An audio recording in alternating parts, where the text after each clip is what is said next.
Hey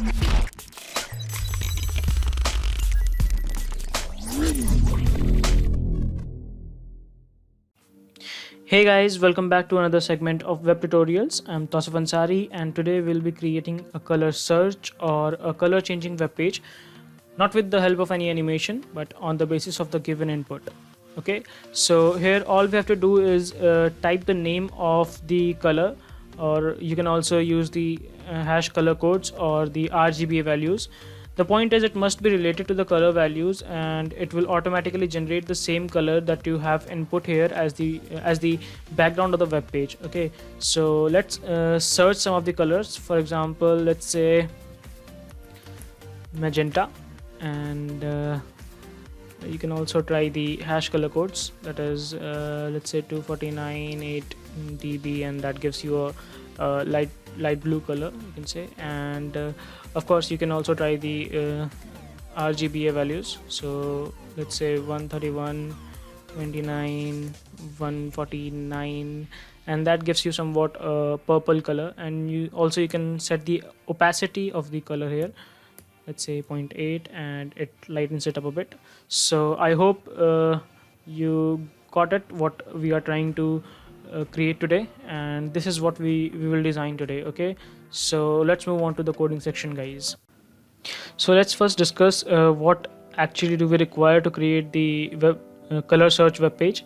So as you can see, first of all we need the HTML page for the creation of the web page, and secondly we need the style.css page file so that we can design the entire background and we can bring the input box to the center of the web page.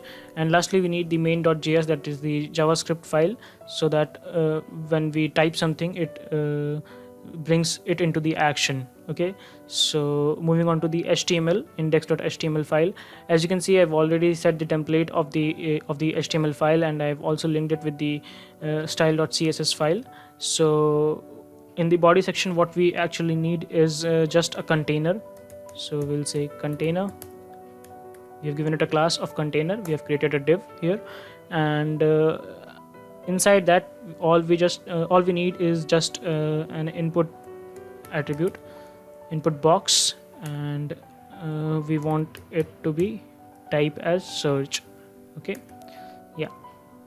Next we need to give it an ID of let's say color input for the JavaScript file, and for the CSS file we'll say color search. Yeah, that sounds cool now. And after that we need a placeholder saying the hash color codes 0081CB, or you can say blue. Okay, so, and lastly we want to set it as autofocus,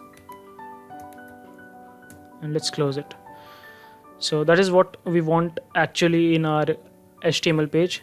And to connect it with the JavaScript file, that is the JS file, we just need to give it a connectivity line, that is script, and let's say the source code of the JS file, that is main.js, as it is in the same folder, so you don't need to write the entire location of the file. Okay, so let's move on to the style.css file.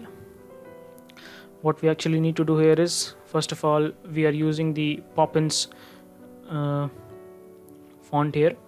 You can grab any of the fonts from the Google Fonts feature, and what we need here is to first of all come to the basics. So we'll say margin 0, padding also 0,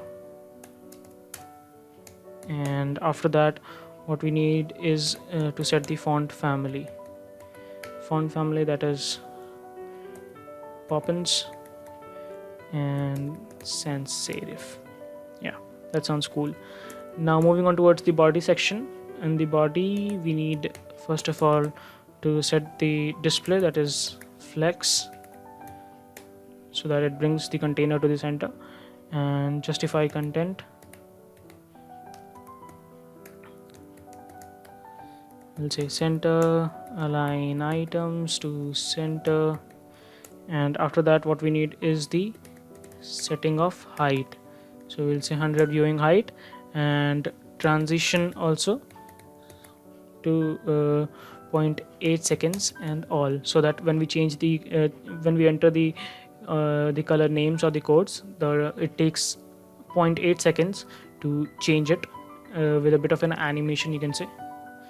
So that is it in the body section. And now moving on towards the color search, okay, the input. So what we need here is, let's say, color search, and we want to put it in the middle of the web page. Actually, we have done it. And so yeah, let's first of all give it a border radius of 25 pixels.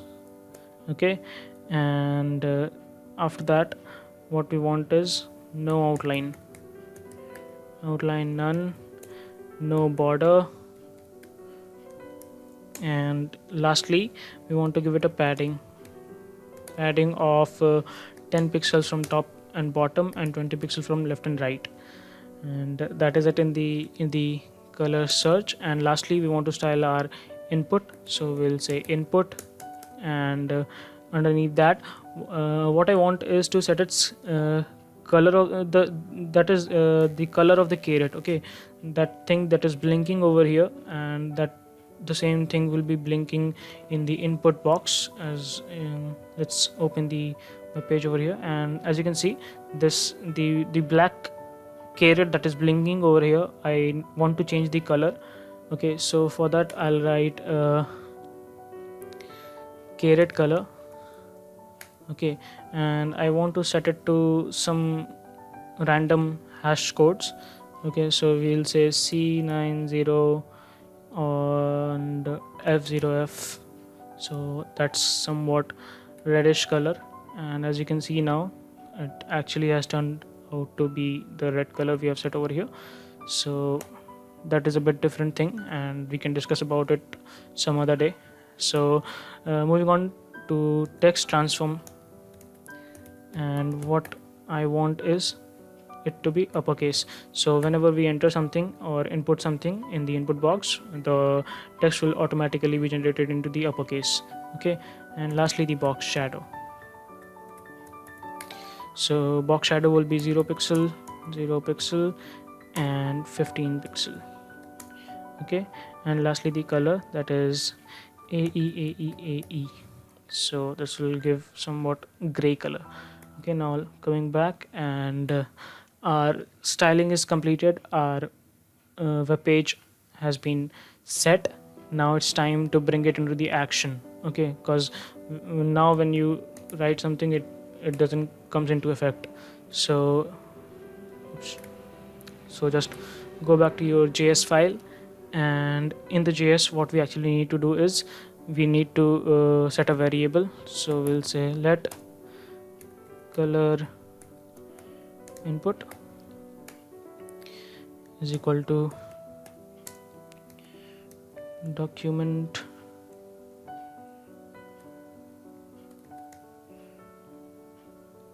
and we'll call the ID that is we have given to the input box, that is color input. Okay, so we'll call it by document dot get element by ID. Okay, we'll say color input, that is the ID we have given to the input box, right? So now what we need here is we need to set the input box in a way that whenever we input some name of the color or the hash codes of the color or the RGBA value of the colors, it changes according to the input given. Okay, so what we'll do here is we'll call our variable, that is color input, and in that we want to give an event. So we'll say add event listener. Okay, and we'll say key up, so that whenever the key is released, it automatically does according to the input given. Okay, does the work according to the input given. So we'll set a function over here and we'll say event function. So for that we'll say e in short, and then in the function what we want to do is we want to change the color of the background. So we'll say document dot body dot style dot background, right? And that would be equals to e dot target value. Okay, so whatever we enter in the input box, that would be the target value. Okay, so that is it, what we have to do in this JavaScript file, and this is all the coding that it requires to create a color search web page. Okay, just save it, and we've already opened it in our web pages. So just type any color, let's say blue, and it does the work automatically. So you can also try the hash codes if it is working or not. Let's say 249 8 dB. Yeah, it actually does, and the RGB values as well. So 139 141 and 29. So yep, it is working perfectly fine. Yeah, so this is it in this section, guys. I hope you liked the video, and I hope you learned something new or something interesting in a new way. Okay, so this is it, and I would love to see you guys in the next video. Thank you.